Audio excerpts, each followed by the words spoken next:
başka güzel. Kent hafızamızın kıymetli noktalarından biri olan ve aynı isimle yaşatmaya devam ettiğimiz Ay Işığı Sosyal Tesisimiz sizleri bekliyor.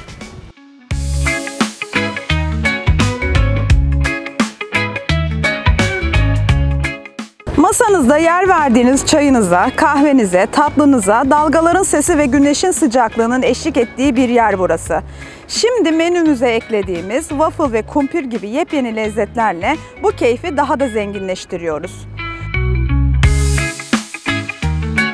Paha biçilmez manzaramız ve daha ulaşılabilir fiyatların olduğu Ay Işığı Sosyal Tesisimizde masanızı ayırdık.